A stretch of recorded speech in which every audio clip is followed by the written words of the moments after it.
നമസ്കാരം. കാലാതീതമായ സൗഹൃദവും തന്ത്രപരമായ പങ്കാളിത്തവും ലോകത്തിലെ ഏറ്റവും സുദൃഢവും പഴകും തോറും വീഞ്ഞിന് വീര്യം കൂടും എന്നതുപോലെ കാലപ്പഴക്കത്താൽ ശക്തിപ്പെട്ടതുമായ ഉഭയകക്ഷി ബന്ധങ്ങളിൽ ഒന്നാണ് ഭാരതവും റഷ്യയും തമ്മിലുള്ളത്. ദശാബ്ദങ്ങളായി പരസ്പര വിശ്വാസത്തിലും താല്പര്യങ്ങളിലും അധിഷ്ഠിതമായി നിലനിൽക്കുന്ന ഈ സൗഹൃദം സോവിയറ്റ് യൂണിയന്റെ കാലം മുതൽക്കേ ഭാരതത്തിന്റെ വിദേശ നയത്തിന്റെ നിർണായക ഭാഗമാണ്. അന്താരാഷ്ട്ര വേദികളിൽ ഭാരതത്തിന്റെ തന്ത്രപരമായ സ്വയംഭരണാവകാശത്തെ റഷ്യ എന്നും എപ്പോഴും അംഗീകരിച്ചിട്ടുണ്ട്. ഈ ബന്ധത്തിന്റെ ഏറ്റവും പ്രധാനപ്പെട്ടതും തന്ത്രപരവുമായ കാര്യം പ്രതിരോധ മേഖലയാണ്. ഒരു കാലത്ത് ഇന്ത്യൻ സൈന്യത്തിന്റെ ഭൂരിഭാഗം സൈനികോപകരണങ്ങളും റഷ്യൻ നിർമ്മിതമോ റഷ്യൻ സാങ്കേതിക വിദ്യ ഉപയോഗിച്ച് നിർമ്മിച്ചതോ ആണ്. കേവലം വിൽപ്പന എന്നതിലുമുപരി S-400 triumph air defence system പോലെയുള്ള അത്യാധുനിക സംവിധാനങ്ങൾ വാങ്ങുന്നതിലും ബ്രഹ്മോസ് പോലെയുള്ള സൂപ്പർസോണിക് ക്രൂയിസ് മിസൈലുകൾ സംയുക്തമായി വികസിപ്പിക്കുന്നതിലും ഈ പങ്കാളിത്തം പ്രതിഫലിക്കുന്നു.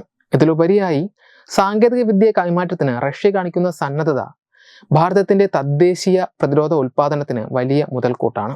ഇരു രാജ്യങ്ങളും തമ്മിലുള്ള അണുശക്തി, ബഹിരാകാശ ഗവേഷണ സഹകരണം ശാസ്ത്ര സാങ്കേതിക രംഗത്തെ ദീർഘകാല കൂട്ടായ്മയുടെ ഉത്തമ ഉദാഹരണമാണ്. ഭാരതത്തിലെ പ്രധാനപ്പെട്ട കൂടംകുളം ആണവ നിലയം റഷ്യൻ സാങ്കേതിക സഹായത്തോടെയാണ് നിർമ്മിച്ചത്. മറ്റ് ആണവ നിലയങ്ങളുടെ നിർമ്മാണത്തിലും സഹകരണം തുടരുന്നു.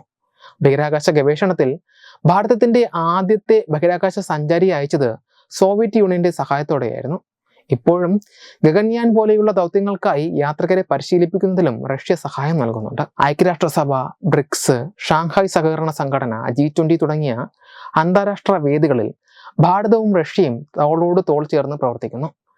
ഐക്യരാഷ്ട്രസഭയുടെ രക്ഷാസമിതിയിൽ സ്ഥിരാംഗത്വത്തിനായി ഭാരതത്തെ റഷ്യ ശക്തമായി പിന്തുണയ്ക്കുന്നതും അന്താരാഷ്ട്ര വിഷയങ്ങളിൽ ഇരു രാജ്യങ്ങളും പലപ്പോഴും ഒരേ നിലപാട് എടുക്കുന്നതും ആഗോളതലത്തിൽ ഈ ബന്ധത്തിന്റെ സ്വാധീനം വർദ്ധിപ്പിക്കുന്നു.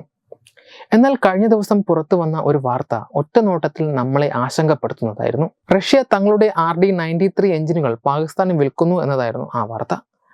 പാകിസ്ഥാൻ ചൈന സംയുക്ത സംരംഭമായ JF-17 പോർ വിമാനങ്ങളിൽ ഈ എഞ്ചിനുകൾ ഉപയോഗിക്കാനാണ് കരാർ. ഇതോടെ റഷ്യക്കെതിരെ വിമർശനങ്ങൾ ഉയർന്നു. എന്നാൽ ഈ ഇടപാട് യഥാർത്ഥത്തിൽ ഭാരതത്തിന് ഗുണകരമാണ് എന്നാണ് വിദഗ്ധരുടെ വിലയിരുത്തൽ. ഈ വിഷയത്തിൽ പ്രതിപക്ഷം കേന്ദ്ര സർക്കാരിനെതിരെ നടത്തുന്ന വിമർശനങ്ങളെ റഷ്യ തള്ളിക്കളയുന്നു. മോസ്കോ ആസ്ഥാനമായുള്ള പ്രിമക്കോവ് ഇൻസ്റ്റിറ്റ്യൂട്ടിലെ സൗത്ത് ആൻഡ് സൗത്ത് ഈസ്റ്റ് ഏഷ്യയുടെ ന്യൂ ചലഞ്ചസ് വിഭാഗം മേധാവി പ്യോട്ടർ ടോപ്കാനോവാണ് ഇക്കാര്യത്തിൽ വ്യക്തത വരുത്തിയിരിക്കുന്നത്.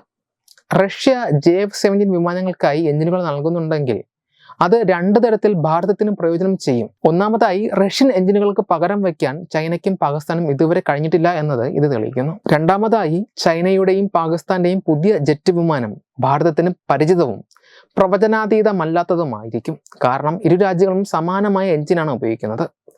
കൂടാതെ 2025 മെയ് മാസത്തിലെ ഓപ്പറേഷൻ സിന്ദൂർ സമയത്ത് JF-17 പ്രവർത്തനക്ഷമത ഭാരതം നിരീക്ഷിച്ചിട്ടുമുണ്ട്. JF-17 വേണ്ടി RD-93 എഞ്ചിനുകൾ ആവശ്യപ്പെട്ടത് ചൈനയായിരുന്നുവെന്നും അന്നത്തെ പ്രധാനമന്ത്രിമാരായിരുന്ന അടൽ ബിഹാരി വാജ്പേയിയുടെയും ഡോക്ടർ മൻമോഹൻ സിംഗിന്റെയും ഭരണകാലത്ത് ഈ വിഷയം NDA UPA സർക്കാരുകൾ ഉന്നയിച്ചിരുന്നതായും ടോപ്കിച്കനോവ് ഓർമ്മിപ്പിച്ചു. അതേസമയം പേര് വെളിപ്പെടുത്തുവാൻ ആഗ്രഹിക്കാത്ത മറ്റൊരു വിദഗ്ധൻ നൽകുന്ന വിശദീകരണം ശ്രദ്ധേയമാണ്.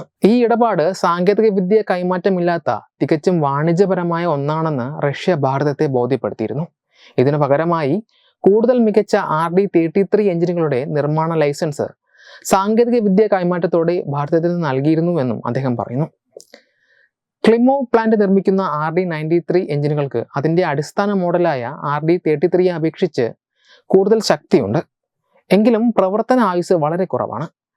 RD-93ക്ക് 2200 മണിക്കൂറാണ് പ്രവർത്തന ആയുസ്സെങ്കിൽ RD-33ക്ക് അത് 4000 മണിക്കൂറാണ്. റഷ്യ, ചൈന, പാകിസ്ഥാൻ ത്രികക്ഷി കരാർ പ്രകാരം 2000ന്റെ ആരംഭം മുതൽ പൂർണ്ണമായി കൂട്ടിയോജിപ്പിച്ച RD-93 എഞ്ചിനുകൾ റഷ്യ പാകിസ്ഥാന് നൽകി വരുന്നുണ്ട്.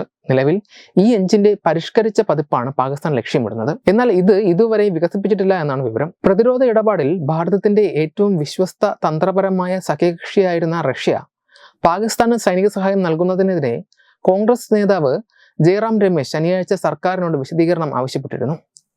ഈ വിഷയത്തിൽ ഔദ്യോഗിക പ്രതികരണങ്ങൾ വരാനിരിക്കെ റഷ്യയുടെ ഈ നിലപാട് ഭാരതത്തിന്റെ പ്രതിരോധ ബന്ധങ്ങളെ എങ്ങനെ ബാധിക്കുമെന്നും ഈ എഞ്ചിൻ വിൽപ്പന ഭാരതത്തിന്റെ സുരക്ഷയ്ക്ക് ഭീഷണിയാണോ അതോ വിദഗ്ധർ പറയുന്നത് പോലെ പരിചിതമായ ഭീഷണി എന്ന നിലയിൽ ഭാരതത്തിന് ഗുണകരമാണോ എന്നും കണ്ടറിയേണ്ടതുണ്ട്.